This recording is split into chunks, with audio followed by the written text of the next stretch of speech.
Hey there, welcome back to our Sky Tonight program. My name is Seth Mayo. I'm the curator of astronomy for the Loman Planetarium. And in this episode, we're covering the dates of September 13th through September 19th. We're going to begin by talking about the planet Mercury being its highest in our western sky in the evening early this week. Then we'll mention Neptune being at opposition when it's close to Earth in its orbit and when it can be seen all night long if you're looking at it through a telescope. We're going to follow it up with a mention of the moon, where it will be as it gets close to Jupiter, and Saturn as seen from Earth. So, let's get to it. Right at the beginning of the week, we have Mercury being at its highest position above the western horizon, or really highest above the sun in what's called greatest elongation east. So Mercury, as we can see right here in Stellarium, is farthest east from the sun on the evening of the 13th, about 27 degrees from it. Keep in mind, a half a degree is the width of a full moon. So greatest elongation east actually happens exactly at 4 a.m. Universal Time on Tuesday, September 14th. For us here in the East Coast of the United States, that's midnight on the 14th, but by then, Mercury has already set. So for us, we have to see this earlier in the evening on the 13th is when it's highest up. And even then, it really is very low. As you can see here, still quite difficult to see. It is the smallest planet in the solar system, only about a third or so the size of Earth, and the closest planet to our sun that really zips around it. Since it's so close to the sun, it really feels the tug of the sun's gravity and only takes 88 Earth days to go around the sun once in its orbit. This small, tiny, rocky world moves so fast, it was seen by ancient observers long ago as a fast mover in the sky and named after the Roman messenger god with the same name, Mercury, who had wings on his sandals and could fly, and he was very, very fast. The Greeks had a similar god. His name was Hermes, but we use the Roman name. So this very tiny little world that moves very quickly in the sky is right above the west there. It is tough because of how low it is, so if you have any bad weather or haze or even just trees, it makes it a little difficult.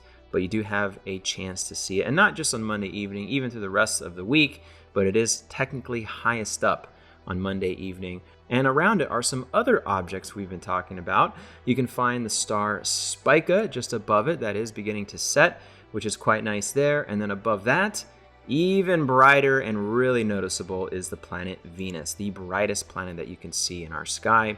That one's really hard to miss.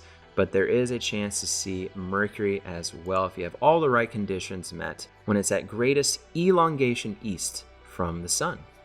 Now, if you tuned in last week, we mentioned the opposition of the asteroid known as Pallas, which we found in the east, and an object that you definitely need binoculars or a telescope to see. But it was still neat to talk about something like an asteroid in the sky. We don't get a chance to mention it very often.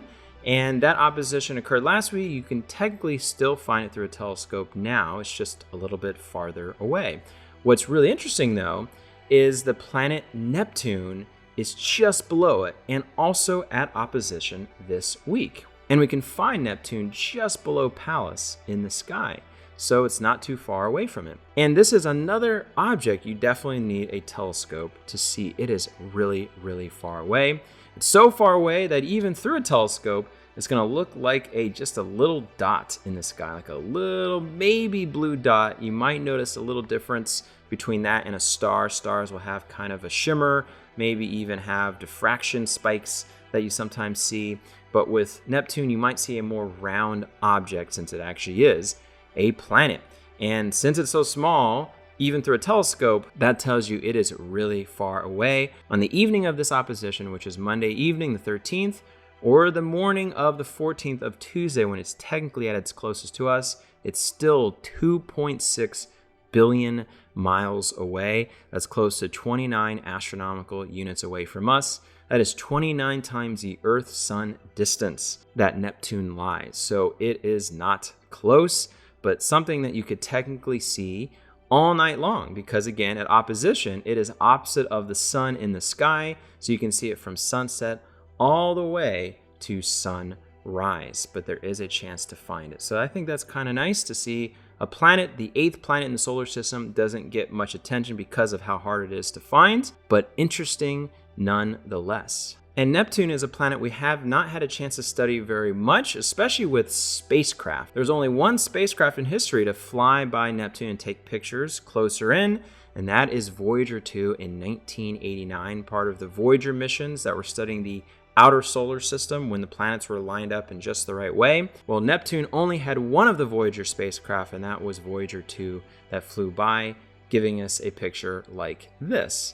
And that's so far one of the best pictures we have. We do have pictures of it from the Hubble Space Telescope and from other observatories, but so far the best still come from Voyager 2. And it is really a fascinating world. It is a gas planet, much like Jupiter, Saturn, and Uranus. But it's more similar to Uranus because Uranus and Neptune are what are called ice giants. So they are gas planets like Jupiter and Saturn, but Jupiter and Saturn have more hydrogen and helium, very light elements. But with Uranus and Neptune, they carry heavier elements beyond hydrogen and helium, and also interesting molecules as well, and ingredients like water and ammonia and methane. They have more of an abundance of those things.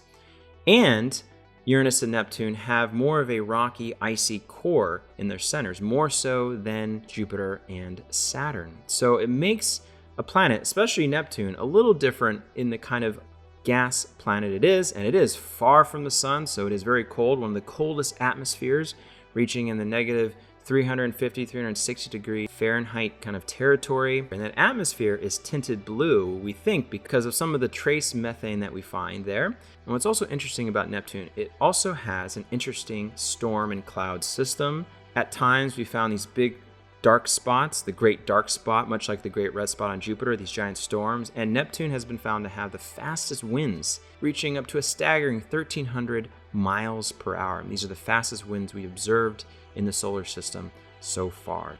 And being a gas giant, Neptune is quite large. It's not the biggest planet, but it is the fourth largest planet in the solar system and about 4 times bigger than Earth. So it is quite large. And what's interesting is actually most planets we've actually found beyond our solar system, exoplanets, have been similar to Neptune. Neptune-sized planets are the most common planets we have found so far. It doesn't mean that's true all throughout the universe or our galaxy, but so far those are the ones we have found the most.